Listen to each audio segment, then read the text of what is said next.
দিন কেন যে ফিরে আর আসে না, সকলে পেয়ে তার অধিকার। কেন যে প্রাণ খুলে হাসে না, ফুলা পায়ে রাশেদার সোনালি। দিন কেন যে ফিরে আর আসে না, সকলে পেয়ে তার অধিকার।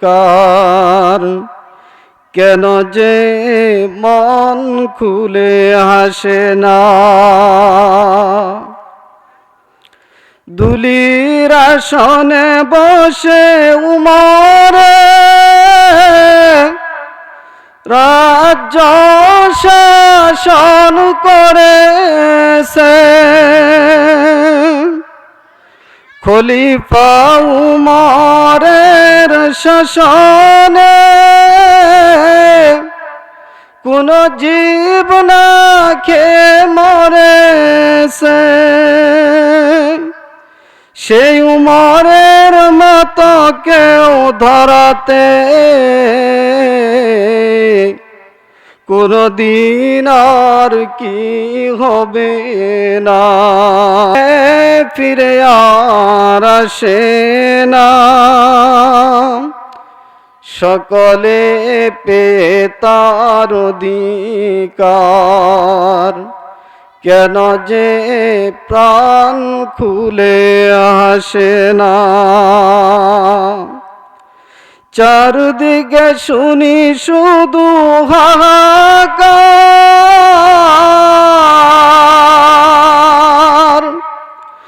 অন্যায় জুলুম বিচার। এই শাসনের কি অবসান, কোনদিন আর কি হবে না। খোলা পায়ে রাশেদার সোনালি, দিন কেন যে ফিরে আর আসে না, সকলে পেয়ে তার অধিকার। কেন যে প্রাণ খুলে হাসে না, সকলে পেয়ে তার অধিকার। কেন যে মন খুলে হাসে না। লিল্লাহি তাকবীর। আওয়াজ হয় নাই, আওয়াজগুলি একটু জোরে দিতে হবে। আমরা আওয়াজ দিব মুসলমানের আওয়াজ। মুসলমানের আওয়াজ কি নিচু আওয়াজ হবে? কথা বলেন, নিচু আওয়াজ হবে? আরে চিল্লায় বলেন, নিচু হবে? মুসলমানের আওয়াজ কখনো নিচু হতে পারে না। মানুষ যদি অল্প, তথাপি আমাদেরকে আওয়াজ দিতে হবে ২-৩ হাজারের ঊর্ধ্বে। কথা বলেন ঠিক কিনা? আরে চিল্লায় বলেন ঠিক কিনা? আমরা যে আওয়াজ দেই মনে হয় যে আমাদের সাউন্ড একবারে ড্যাম হয়ে গেছে। নির্বাচন তো সামনে, কথা বলেন, নির্বাচন সামনে আসতেছে না? দেখবেন সাউন্ড কিভাবে বাইর হয়, বাইর করতে হবে না। নেতাকে সামনে সাজিয়ে নিয়ে দেখবেন যে সুতাগঞ্জ যে লাপালাপি শুরু হয়, মনে হয় যে সার সামনে দিয়ে নিয়ে যাইতেছে। কথা বলেন ঠিক কিনা? এই নেতার পিছনে খেটে এই পর্যন্ত কি পেয়েছেন বলেন? কোনো কিছু পেয়েছেন? আল্লাহর নামে স্লোগান দিলে আল্লাহ রাব্বুল আলামিন খুশি হন। আল্লাহর নামের তাকবীর দিতে কারো কোনো দ্বিধা আছে? আসমানের মালিক কে? এই জমিনের মালিক কে? চিল্লায়া বলতে হবে, জমিনের মালিক কে? আল্লাহর জমিনে আল্লাহর নামের তাকবীর চলবে, কারো কোনো দ্বিধা আছে? আমরা জুড়ে সুরে আমাদের কণ্ঠকে উজাড় করে একটা তাকবীর দিব, যেন এই আওয়াজগুলি বাড়িতে গিয়ে পৌঁছে। কথা বলেন ঠিক কিনা?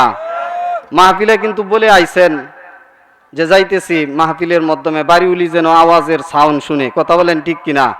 নাহলে যাওয়ার পর বলবে যে গুলগুলিয়ার দোকানে আর জিলাপির দোকানে বইসা খালি আড্ডা মেরে আইছেন। এখান থেকে সাউন্ড যেন বাড়িতে গিয়ে পৌঁছে। মুসলমানের আওয়াজ কখনো সংকীর্ণ হইতে পারে না। কথা বলেন ঠিক কিনা? চিল্লায় বলেন ঠিক কিনা? লিল্লাহি তাকবীর। আল কোরআনের আলো, জয় বলি আল কোরআনের আলো, আল হাদিসের আলো। কোরআন হাদিস যেখানে, জয় বলেন কোরআন হাদিস যেখানে, চায়ের দোকান যেখানে, আড্ডাখানে যেখানে, কোরআন হাদিস যেখানে, লিল্লাহি তাকবীর। আলহামদুলিল্লাহ। মারকাজুল কোরআন মাদ্রাসা কুড়িপাড়া রূপসী ফুলপুর ময়মনসিংহের উদ্যোগে আজকে এই মহতি জলসার সম্মানিত সভাপতি হযরত মাওলানা কারি সুলতান আহমদ পীর সাহেব ফুলপুরি মুহতামিম রমিজিয়া আদর্শ মহিলা মাদ্রাসা, আল্লাহ পাক হুজুরকে হায়াতে তৈয়বা দান করুক। সকলে বলি আমিন। আরো চিল্লায় বলি আমিন। হুজুর অত্যন্ত ভালো মনের মানুষ, একজন উঁচু মানের মানুষ, একজন উঁচু দীর্ঘ থাকুক, এটা আমাদের ছায়া হয়ে থাকুক, এটা আমরা চাই কি চাই না? চিল্লায় বলেন চাই কি চাই না? আল্লাহ পাক হুজুরকে হায়াতে তৈয়বা দান করুক। সকলে বলি আমিন। আরো অনেক উলামায়ে কেরাম উপস্থিত আছে। আমার সামনে উপবিষ্ট আছেন তাওহীদ প্রেমিক, ইসলাম প্রেমিক বন্ধুগণ, পর্দার অন্তরালে মা ও বোনেরা, আমরা সকলে, আমি সকলকে নিয়ে আল্লাহ রাব্বুল আলামিনের দরবারে শুকরিয়া আদায় করছি। সকলে বলি আলহামদুলিল্লাহ। আরো জোরে বলি আলহামদুলিল্লাহ। এই কোরআনের মাহফিলে আসতে পেরে আমরা খুশি না বেজার? কথা জুড়ে বলতে হবে, জুড়ে বললে বক্তার কথা মুখ দিয়ে বাইর হয়, আর যদি শ্রোতারা জবাব না দেয় তাহলে বললে ভালো লাগে না। আমরা মাহফিলে আসতে পেরে খুশি না বেজার? আরো চিল্লায় বলেন খুশি না বেজার? এমন অনেক মানুষ আছে দোকানপাটে, বাড়িতে বৈশা রইছে, আড্ডা মারতেছে, আত্মীয় স্বজন আসছে, তাদেরকে নিয়ে গল্প গুজার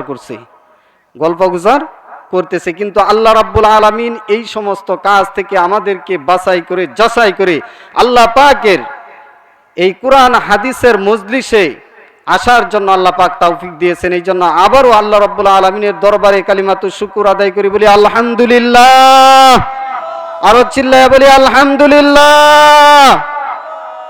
প্রিয় ভাই সব, আমি যে আয়াতে কারিমা তেলাওয়াত করেছি, এবং আল্লাহ রাসূল সাল্লাল্লাহু আলাইহি ওয়াসাল্লামের অগণিত হাদিস থেকে ছোট্ট একখানা হাদিস আপনাদের সম্মুখে পড়েছি। আল্লাহ পাক যদি আমাকে তৌফিক দান করেন, উহার উপর কিছু আলোচনা করব। মা তৌফিকি ইল্লা বিল্লাহ। শুনে যাবেন তো সকলে ইনশাআল্লাহ? আমি যে আয়াতে কারিমা তেলাওয়াত করেছি, আল্লাহ রাব্বুল আলামিন বলেন, ইয়া আইয়ুহাল্লাযীনা আমানু, হে ঈমানদারগণেরা, কু আনফুসাকুম ওয়া আহলিকুম নারা, তুমি নিজে জাহান্নামের আগুন থেকে বাঁচো এবং তোমার পরিবার পরিজনদেরকে সে জাহান্নামের অগ্নি থেকে রক্ষা করো। ওয়াকুদুহান নাস ওয়াল হিজারা, যার ইন্ধন হবে মানুষ এবং পাথর। চিন্তা করে দেখেছেন? আল্লাহ পাক বলছে নিজে জাহান্নামের আগুন থেকে বাঁচো এবং তোমার পরিবার পরিজনদেরকে সে জাহান্নামের অগ্নি থেকে রক্ষা করো, যার ইন্ধন হবে মানুষ এবং পাথর। আচ্ছা বলেন তো, দুনিয়ার মাধ্যমে আমরা যখন আগুন ধরানোর প্রয়োজন হয়, সর্বপ্রথম কিসের দ্বারাতে আগুন ধরাই? শোলা জাতীয় নরম নরম জিনিস, কাগজের দ্বারাতে, এই সমস্ত জিনিসের দ্বারাতে আমরা আগুন ধরাই। কিন্তু আল্লাহ পাক মানুষ এবং পাথরের দ্বারাতে আগুন ধরাবেন। চিন্তা করে দেখেছেন? এই জন্য আল্লাহ পাক বলেন, ইয়া আইয়ুহাল্লাযীনা আমানু কু আনফুসাকুম ওয়া আহলিকুম নারা, হে ঈমানদারগণেরা, তোমরা নিজেরা জাহান্নামের আগুন থেকে বাঁচো এবং তোমাদের পরিবার পরিজনদেরকে সে জাহান্নামের অগ্নি থেকে রক্ষা করো। যার ইন্ধন হবে মানুষ এবং পাথর। প্রিয় ভাই সব, রাসূলুল্লাহ সাল্লাল্লাহু আলাইহি ওয়াসাল্লাম বলেছেন, হে আমার উম্মতেরা, দুইটা বড় জিনিস কখনো ভুলে যেও না। এরপর নবীজি এমন ভাবে কাঁদলেন যে পবিত্র দু চোখের পানিতে দাড়ি মুবারক ভিজে গেল। নবীজি বললেন, জান্নাতের জন্য যত চেষ্টা করার প্রয়োজন সব চেষ্টাই করো, জাহান্নাম থেকে যত দ্রুত পারো পালাও, আর জান্নাতের জন্য যত চেষ্টা করার প্রয়োজন সব চেষ্টাই করো। ওই জান্নাত কি আমরা আল্লাহ রাব্বুল আলামিনের দরবারে চাই কি চাই না? জোরে বলতে হবে, চাই কি চাই না? এমন মানুষ আছে নাকি জান্নাত চাই না? শান্তি আমরা চাই কি চাই না? দুনিয়ার মাধ্যমে কাজ করতে গেলে দেখা যায় পরিশ্রম করি কেন? একটু শান্তি পাওয়ার জন্য, ঠিক না? কথা বলেন ঠিক কিনা? এই যে সকাল থেকে শুরু করে সন্ধ্যা পর্যন্ত, কথা বলেন ঠিক কিনা? এটা তো দুনিয়া থেকে বাঁচাইলাম, দুনিয়ার সুখ শান্তি চাইলাম তাদেরকে বাঁচানোর জন্য, কিন্তু পরকাল থেকে বাঁচাইতে হবে না? দুনিয়ার বাঁচানি কি আসল না পরকালের বাঁচানি আসল? কথার জবাব দেন, পরকালে বাঁচানো আসল কিনা? এই জন্য আল্লাহ রাব্বুল আলামিন বলছেন, তোমরা নিজেরা জাহান্নামের আগুন থেকে বাঁচো, তোমাদের পরিবার পরিজনদেরকে সে জাহান্নামের অগ্নি থেকে রক্ষা করো। প্রিয় ভাই সব,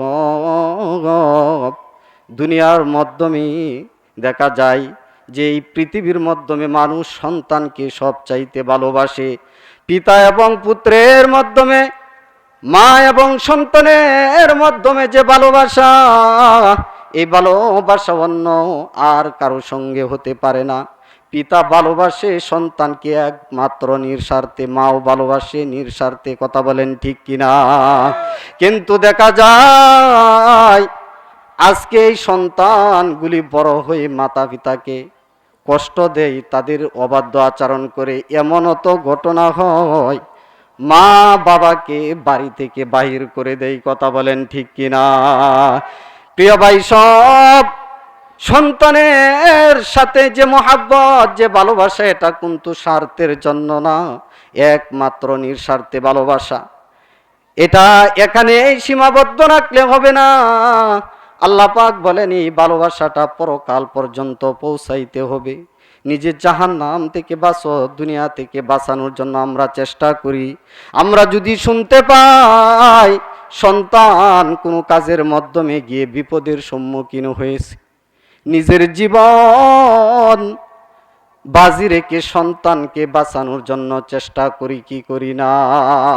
এমনও তো হয় যে খবর আসছে সন্তান মনে হয় বাঁচবে না, এই খবর যখন মাতা পিতার কর্ণকহরে পৌঁছে, দেখা যায় মাতা পিতা নামাজের মাধ্যমে বসে দোয়া করে, পাশে গিয়ে শিওরে বসে দোয়া করে, আল্লাহ তুমি আমাকে এই দুনিয়া থেকে নিয়ে যাও, আমার সন্তানটাকে রেখে দিয়ে যাও।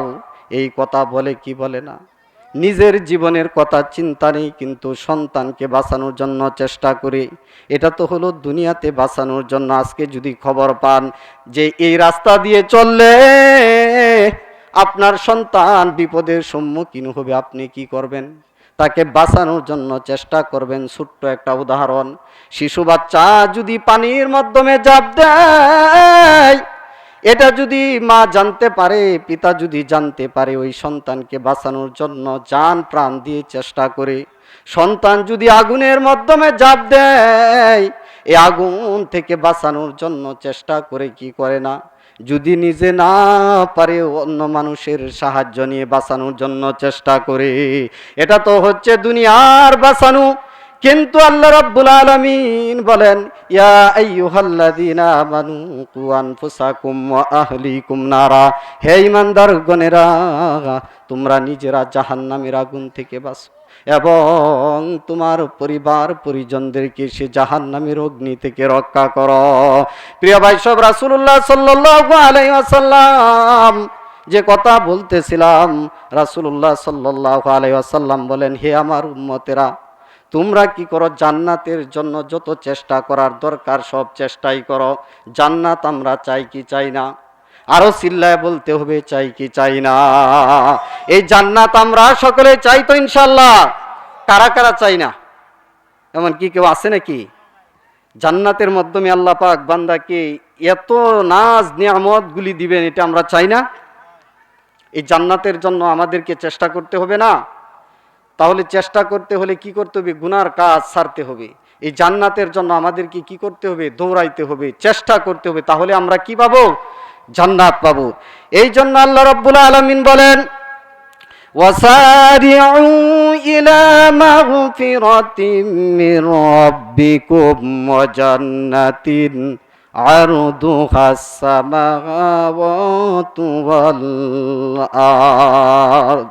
তোমরা দবমান হও আপন প্রতিপালকের ক্ষমার। আল্লাহ পাক বলেছেন যে এমন জান্নাত, তোমরা দবমান হও, দৌড়াও, ছুটো ওই জান্নাতের দিকে যার বিস্তৃত হবে, যেটা চৌড়া হবে আসমান এবং জমিনের সমান। চিন্তা করে দেখেছেন কত বড় হবে?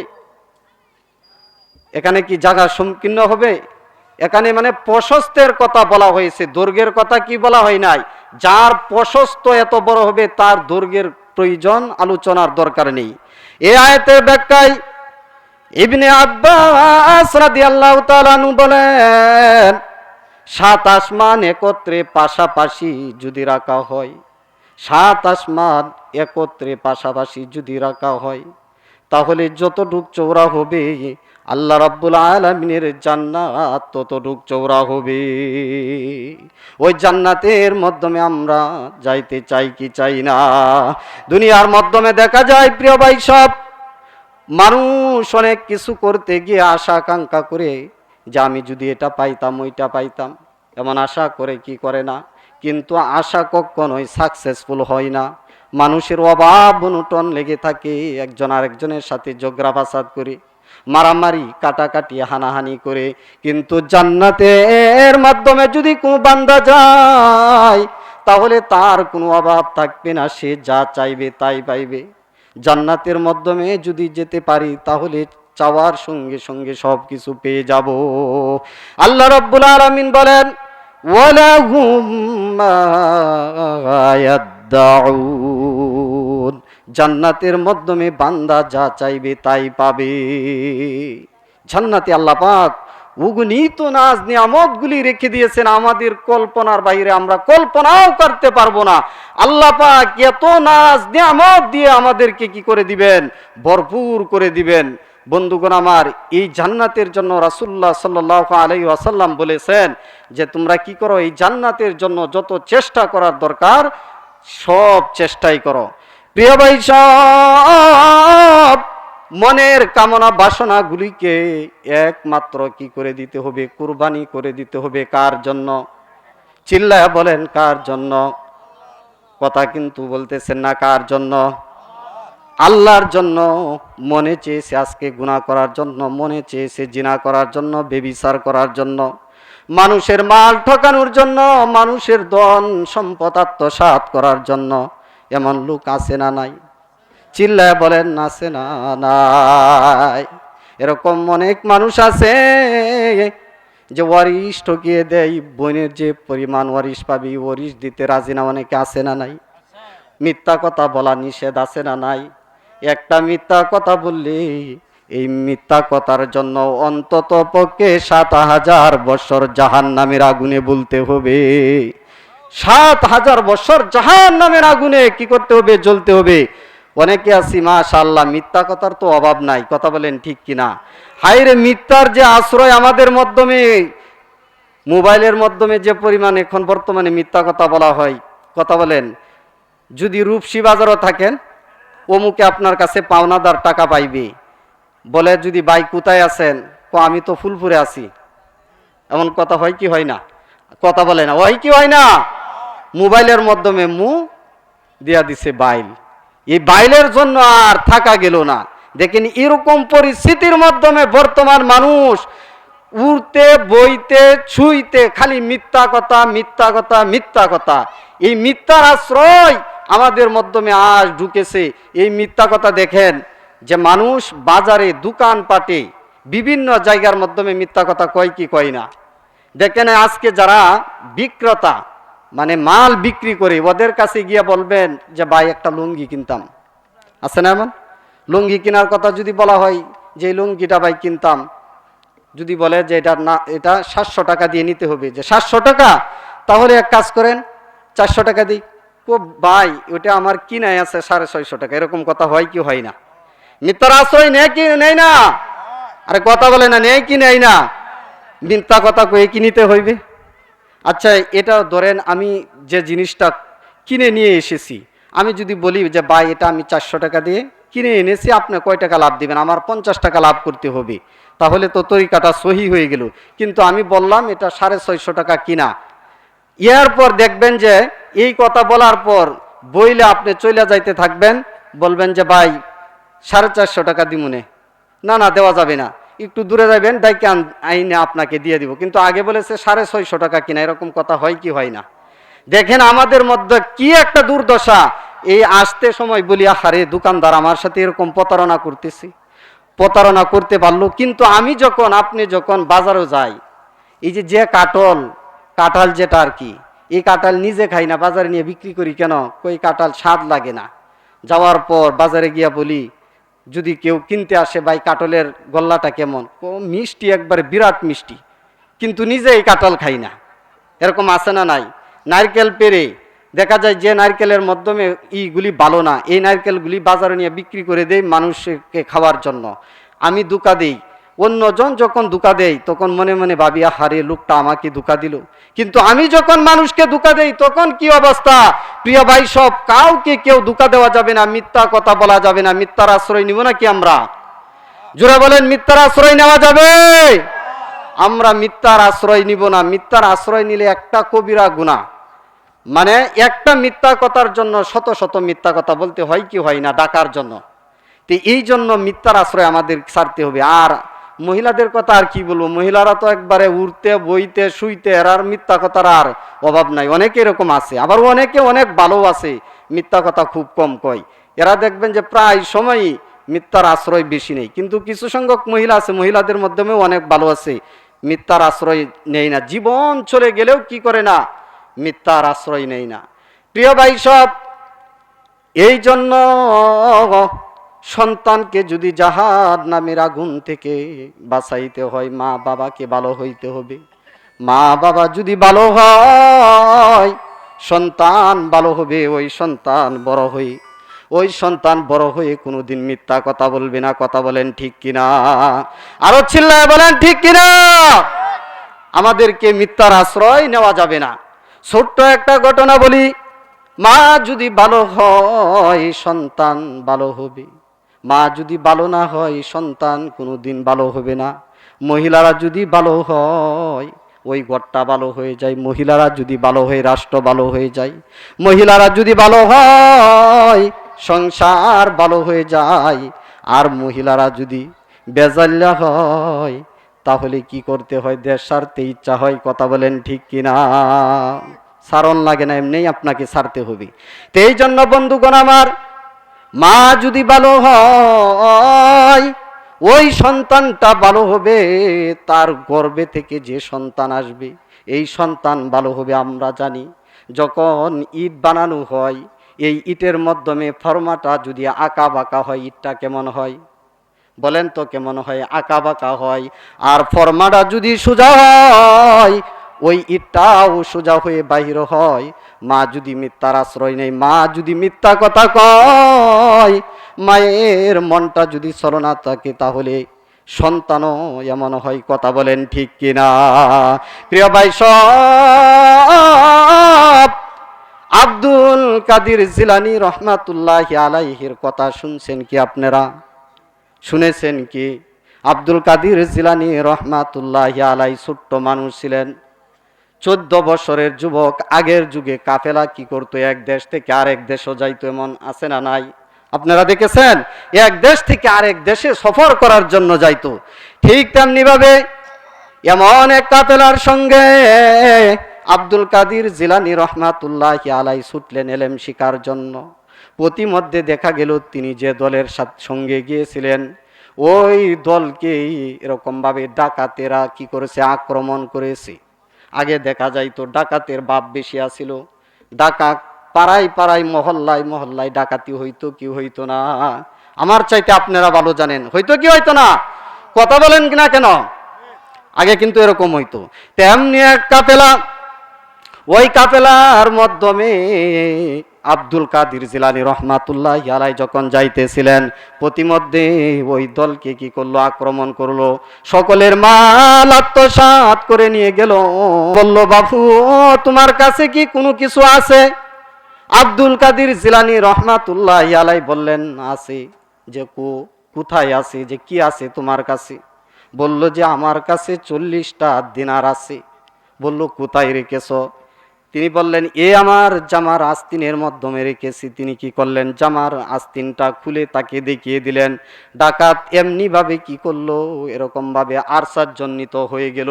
ছোট্ট একটা শিশু বাচ্চা, ওই শিশু বাচ্চার কাছে 40টা দিনার থাকবে। ওই যুগে 40 দিনারের মানে হচ্ছে 1 বছরের খরচ। বাচ্চাকে কি করলো, এমন ভাবে ধরে নিয়ে আব্দুল কাদের জিলানীকে ধরে নিয়ে সর্দারের কাছে নিয়ে গেল। সর্দারের কাছে নেওয়ার পর সর্দারকে ওই ডাকাত বলতেছে, ওগো সর্দার শুনেন এই পিচ্চি বাচ্চা কি বলে। বলল কি বলে? যে বলতেছে তার কাছে নাকি দিনার আছে। বলল বাবা কোথায় রেখেছ? তখন তিনি বললেন জামার আস্তিনের মাধ্যমে রেখেছি। কেটে তিনি বাহির করে দেখিয়ে দিলেন। তখন ডাকাতের দল, ডাকাত সর্দার বলতেছে, বাবু তুমি যদি না বলতে তাহলে তো আমি জানতে পারতাম না যে তোমার কাছে কি আছে, এই দিনারগুলি আছে, তুমি কেন বললে?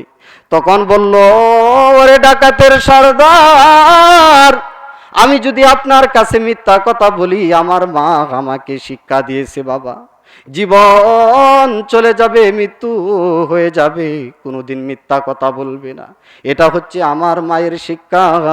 ডাকাত এই কথা শোনার পর হয়রান হয়ে গেলেন, এরকম ভাবে আরসাদজনিত হয়ে গেলেন, ডাকাত বেহুশ হয়ে গেলেন। ডাকাতের মনে মনে চিন্তা আসলো, আমি একজন ডাকাত, জীবনভর শুধু ডাকাতি করেছি, মানুষের মাল আত্মসাৎ করেছি, আল্লাহ পাকের অবাধ্য আচরণ করেছি, নাফরমানি করেছি। ছোট্ট একটা সন্তান, ওই সন্তান মায়ের এত বাধ্য, আর আমাকে আল্লাহ পাক এত নাজ নিয়ামত গুলি দিতেছেন, এই নাজ নিয়ামত গুলি আমি উপভোগ করে আল্লাহ পাকের নাফরমানি করতেছি, অবাধ্য আচরণ করতেছি। ডাকাতের সর্দার এত পরিমাণে তিনি কাঁদলেন, তার চোখ থেকে দর দর করে পানি আসলো, আর তিনি বললেন, ওগো আল্লাহ আমাকে তুমি মাফ করে দাও, জীবনে যত গুনাহগুলি করেছি। ছোট্ট একটা শিশু থেকে সে শিক্ষা নিল। প্রিয় ভাই, সব চিন্তা করে দেখেছেন? এই জন্য বললাম, দেখেন তার চিন্তা দ্বারা কই তিনি বলতেছেন যে মা আমাকে নিষেধ করেছে মিথ্যা কথা বলার জন্য, কিন্তু আমরা অহরহ মিথ্যা কথা বলি কি বলি না? দোকানপাটের মাধ্যমে, বিভিন্ন স্থানের মাধ্যমে মিথ্যা কথা বলি কি বলি না? টেলিফোনের মাধ্যমে যখন বিদ্যুৎ বিল দিতে যায়, এরকম ভাবে গ্যাস বিল, আয়কর বিল, এইগুলা যখন যায়, এরকম ভাবে আমরা কি করি, মিথ্যার আশ্রয় নেই।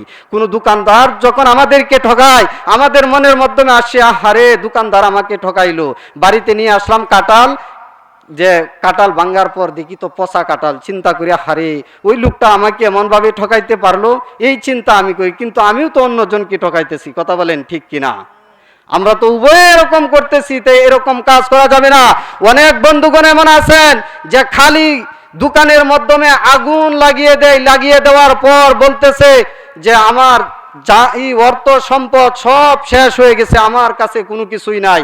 এমন ঘটনা হয় কি হয় না? দোকানের মাধ্যমে কোনো কিছুই নাই, ব্যাংক থেকে লোন এনেছে, এই লোন মানে পরিশোধ করবে না, মানে টাকাগুলি ছেলের নামে লিখে দিয়ে খালি ঘরের মাধ্যমে আগুন ধরিয়ে দিয়ে বলতেছে আমাকে দৌলিয়া ঘোষণা করো, আমি ঋণ দিতে অপারক। এরকম ঘটনা হয় কি হয় না? কথা বলেন, হয় কি হয় না? আমরা দেখেন কত বড় চালাক, আর কত মিথ্যার আশ্রয় নেই। এই মিথ্যা কথা বললে কোনো দিন মানুষ উন্নত হবে না। আসিদকু ইনজি ওয়াল কিযবু ইহলিকু, সততা মুক্তি দেয়, আর মিথ্যা মানুষকে কি করে দেয়, ধ্বংস করে দেয়।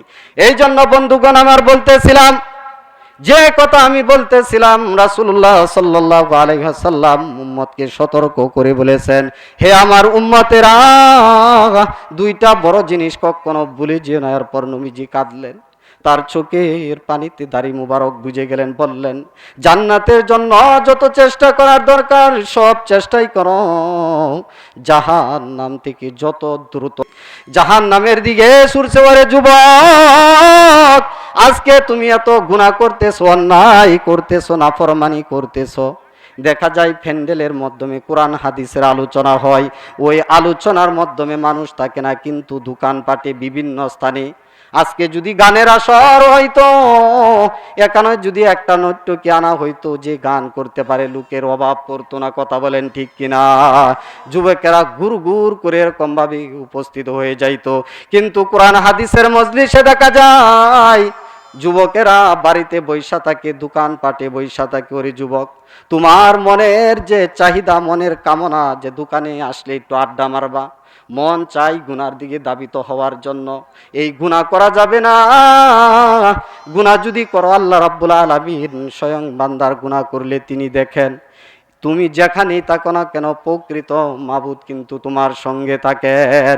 প্রিয় ভাই সব, জুনাইদ বাগদাদি রহমাতুল্লাহি আলাইহির নিকট এক যুবক গিয়ে বললেন, হুজুর আমাকে কিছু নসিহত করেন।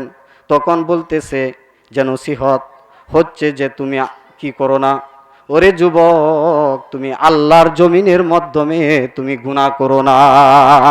তখন ওই যুবক বলতেছে যে এটা তো আল্লাহর জমিন, যে যদি তোমার মন চায় আল্লাহর জমিন ছেড়ে দিয়ে তুমি অন্য জায়গায় গিয়ে গুনাহ করো। তখন এই যুবক বলতেছে, এমন কোন স্থান আছে নাকি যে আল্লাহর জমিন ছাড়া, আল্লাহর স্থান টানা এমন কোন আছে নাকি জায়গা? তখন জুনাইদ বাগদাদি রাহমাতুল্লাহি আলাইহি বললেন, ওরে যুবক, এটাই যদি তোমার ধারণা হয় যে আল্লাহর জমিন ছাড়া কোনো জমিন নেই, তাহলে তুমি গুনার দিকে দাবিত হইও না, গুনাহ করিও না। তাহলে আল্লাহ পাকের কাছে তওবা করো, চোখের দুই ফোঁটা পানি ফেলে দিয়ে আল্লাহর কাছে কাকুতি মিনতি করে বলো, ওরে ভাই, এই মাহফিলের মাধ্যমে এসেছি, রাসূলুল্লাহ সাল্লাল্লাহু আলাইহি ওয়াসাল্লাম বলেছেন জান্নাতের জন্য যত চেষ্টা করার দরকার সব চেষ্টাই করো। এমন আমরা মানুষ আছি এক ওয়াক্ত নামাজ পড়ি না, অনেকে আছি, কিন্তু অনেকে আছি চাষ আওয়াবিন নফল সবগুলি পড়ি, কিন্তু কিছু সংখ্যক মানুষ আছি যে এক ওয়াক্ত নামাজও পড়ি না। প্রিয় ভাই সব, জান্নাত যদি আল্লাহর কাছে চাই, ওই গভীর রাতে সমস্ত মানুষ যখন ঘুমিয়ে থাকে, সব আদালত যদি বন্ধ হয়ে যায়, ও হিসাব আদালত সব বন্ধ হয়ে যায়, দোকানপাট সব বন্ধ হয়ে যায়, কিন্তু একটা আদালত খোলা থাকে। সেটা কোন আদালত বলেন তো আপনারা? আসতে বললেন কোন আদালত? আরো চিল্লায় বলেন কোন আদালত? সেটা হচ্ছে আল্লাহ পাকের আদালত। রাত্র যখন গভীর হয়, ওই গভীর রাতে উঠেন, ওযু করে যাই নামাজ বিছিয়ে 2 রাকাত নামাজ পড়েন, নামাজ পড়ে আল্লাহর সাথে সম্পর্ক করেন। ওরে যুবক, আজকে দেখা যায় মোবাইলের মাধ্যমে তোমাদের সম্পর্ক বেশি, কিন্তু আল্লাহ রাব্বুল আলামিনের সাথে সম্পর্ক করো, আল্লাহ পাক কখনো তোমাকে ঠকাবেন না। আল্লাহ রাব্বুল আলামিনের ওয়াদা আছে, বান্দা যখন আমল করবে, সৎ আমল করবে, ওই বান্দাগুলিকে জান্নাত দিবেন। আল্লাহ পাক বলেন, ইন্নাল্লাযীনা আমানু ওয়া আমিলুস সলিহাতি কানাত লাহুম জান্নাতুল ফিরদাউসি নুজুলা। যারা ঈমান এনেছে এবং আমলে সলেহ করেছে, তাদের আবর্তনার জন্য আল্লাহ রাব্বুল আলামিন জান্নাতুল ফেরদাউস রেখে দিয়েছেন। এই জান্নাতুল দেখা যায় যুবকেরা মেয়েদের পিছে ছুটে কি ছুটে না?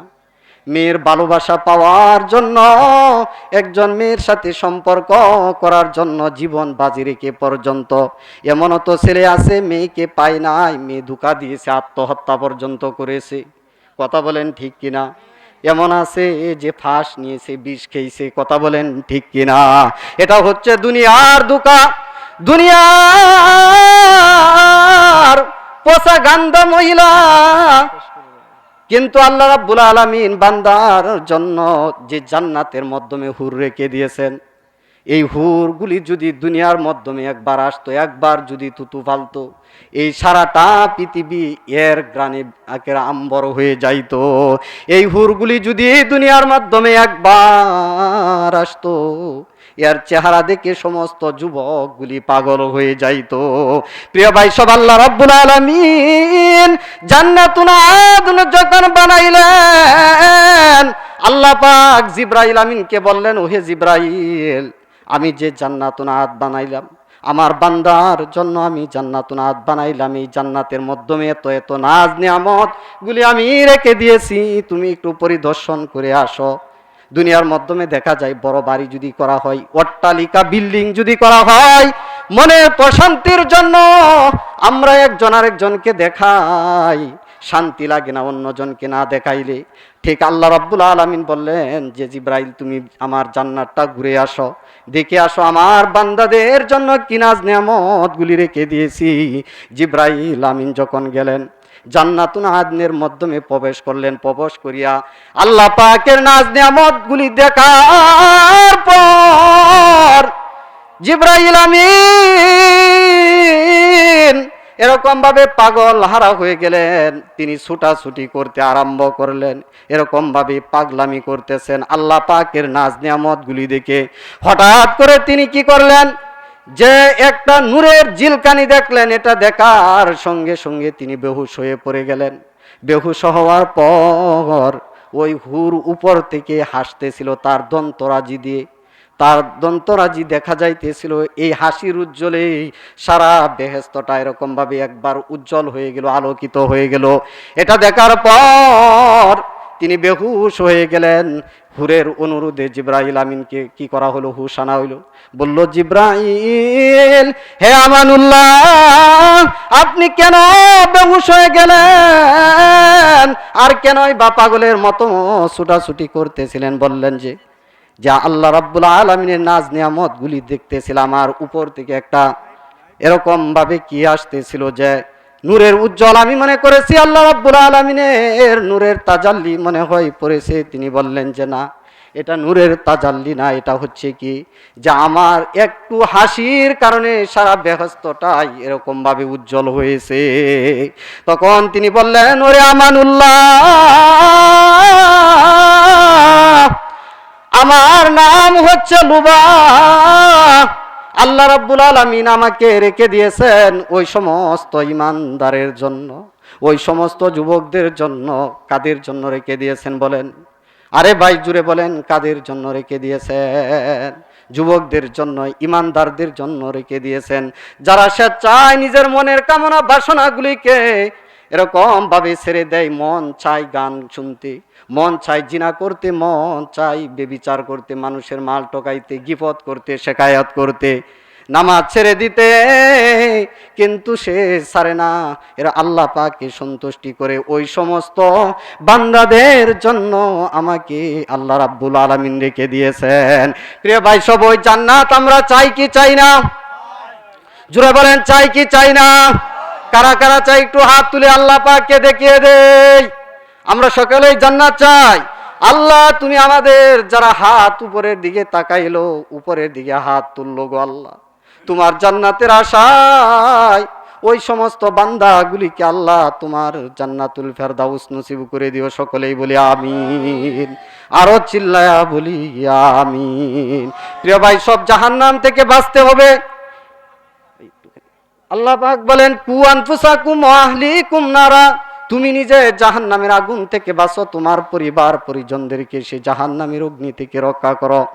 এই জন্য রাসূলুল্লাহ সাল্লাল্লাহু আলাইহি ওয়াসাল্লাম বলেন, হে আমার উম্মতেরা, দুইটা বড় জিনিস কখনোই ভুলে যেও না। এরপর নবীজি বললেন, জান্নাতের জন্য যত চেষ্টা করার প্রয়োজন সব চেষ্টাই করো, আর জাহান্নাম থেকে যত দ্রুত পালাও। বন্ধুগণ আমার, জাহান্নামের আগুন কি আমরা সহ্য করতে পারবো? জাহান্নামের আগুন এত তীব্র আগুন, এটা স্পর্শ করার সঙ্গে সঙ্গে কলিজা পর্যন্ত কি হয়ে যাবে, স্পর্শ হয়ে যাবে।